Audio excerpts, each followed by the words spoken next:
देखिए, मैं मानता हूँ इस बात को, पहली प्राथमिकता ये है कि लोगों की ज़िंदगी को बचाने के लिए उस दृष्टि से जो काम हो रहा है उसमें वो हो रहा है, लेकिन उसके साथ साथ में जो दूसरा महत्वपूर्ण है, अब ज़िंदगी बचाने के साथ साथ में दूसरा काम यह है कि लोगों को राहत देना बहुत आवश्यक है, इमीडिएट रिलीफ। यानी कि किसी का घर ही नहीं रहा, उसको टेंट तक नहीं मिल पा रहा है, वो चिंता का विषय है। किसी घर में खाना बनाने के लिए जगह, मैं कल एक जगह गया तो वहाँ पर हमने देखा कि घर से बाहर गैस का चूल्हा सड़क पर लगा करके उनने वो खाना बना रहे हैं, जगह नहीं बची घर में, घर टूट गया, तबाह हो गया। तो ऐसी स्थिति में एक चिंता करने की सरकार की जिम्मेवारी है। और यहाँ बुनतर में हम देख रहे हैं कि जो तबाही हुई है बहुत ज़्यादा, क्योंकि यहाँ नदी ने अपना नेचुरल कोर्स बिल्कुल बदल करके जो है वो बिल्कुल शहर की तरफ आ गई, और जिसके कारण बहुत बड़ा जो है कमर्शियल कॉम्प्लेक्स को डैमेज हुआ है, लोगों के निजी घरों को बहुत बड़ा डैमेज हुआ, जिसके कारण बहुत लोग चिंतित हैं, परेशानी में हैं। देखिए, इस बार बरसात और बारिश के कारण बहुत बड़ी क्षति हिमाचल प्रदेश में हुई है, जान माल की हुई है। जो अभी तक की सूचना है उसके अनुसार 25 से ज़्यादा लोगों की दुखद मृत्यु सिर्फ 3 दिन के अंदर हुई है।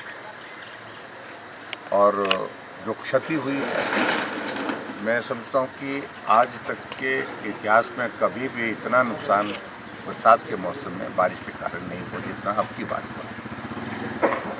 स्वाभाविक रूप से ये हम सब के लिए चिंता का विषय है, इसकी भरपाई कैसे होगी। लेकिन मैं सबसे पहले जो ज़रूरत थी वो ज़रूरत थी कि राहत कार्य प्रभावी ढंग से हो सके। ज़रूरत थी कि जो लोग फंसे हुए हैं उनकी जान कैसे बचाई जा सके। उसके लिए केंद्रीय गृह मंत्री जी से हमारी बात हुई, मेरी पीएमओ में बात हुई, पार्टी के हमारे राष्ट्रीय अध्यक्ष जी से बात हुई, प्रदेश के मुख्यमंत्री जी से भी बात। हम लगातार उन लोगों के साथ संपर्क में भी रहे।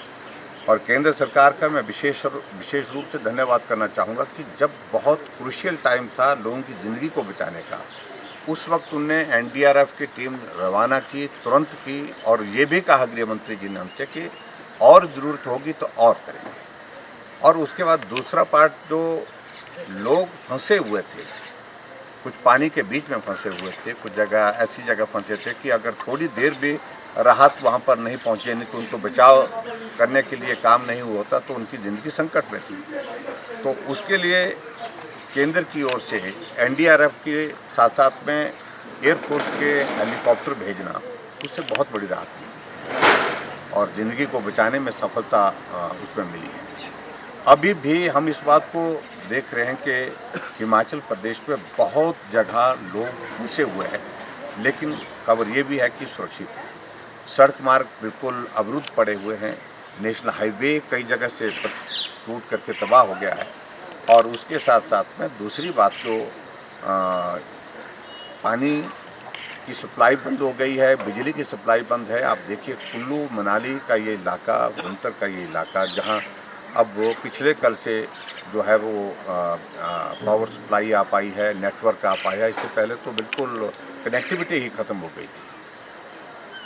मेरा उसमें प्रदेश सरकार से इस बात के लिए आग्रह जरूर है कि विपक्ष की ओर से हमने कहा कि इस संकट के क्षण में हम हर तरह की मदद जो कर सकते हैं वो करेंगे। केंद्र के समक्ष भी हम अपनी बात रख रहे हैं और प्रदेश सरकार के सामने जो राहत कार्य यहाँ बुनतर आकर के जिस प्रकार से हमने देखा कि बुनतर के अलावा दूसरी जगह भी हमने जाकर के देखा, राहत कार्य बहुत धीमी गति से चला है। और इमीडिएट, क्योंकि इस सारी सिचुएशन को सहज रूप में ऐसे नहीं ले, नॉर्मल सिचुएशन नहीं है ये। जो राहत कार्य होना चाहिए तुरंत होना चाहिए, बड़े स्तर पर होना चाहिए। अभी अधिकारी नहीं पहुंच पाए हैं, और उसके बाद अभी किसका कितना नुकसान हुआ, ये सारी चीज़ को लेकर के मैकेनिज्म ही डेवलप नहीं हो पा रहा है। वो चिंता का विषय है। जल्दी से राहत मिले, और जहाँ जहाँ जिन जिन लोगों की जिस तरह की आवश्यकता है उस पर वहीं पर ही मौके पर निर्णय करना चाहिए। कुछ जगह उनको तुरंत ठहरने की व्यवस्था करने की ज़रूरत है, वो करनी चाहिए। कुछ जगह भोजन की व्यवस्था करने की ज़रूरत है, क्योंकि सब कुछ उनका तबाह हो गया, घर रहा ही नहीं, तो उनके लिए उस तरह से व्यवस्था करनी चाहिए। तो ऐसे में मैं समझता हूँ कि बहुत बड़ा संकट है हिमाचल प्रदेश के लिए, वक्त लगेगा थोड़ा बाहर आने के लिए। और मुझे पूरा भरोसा है कि हमारे केंद्र का नेतृत्व और प्रदेश का जो सरकार सब मिल करके इस राहत की घड़ी में जो हमको सहयोग देंगे, उससे बहुत बड़ी एक राहत हमारे उन लोगों को मिलेगी जो प्रभावित हुए। मैं प्रदेश सरकार से विशेष तौर से इस बात के लिए आग्रह करना चाहूँगा कि राहत कार्य में तेज़ी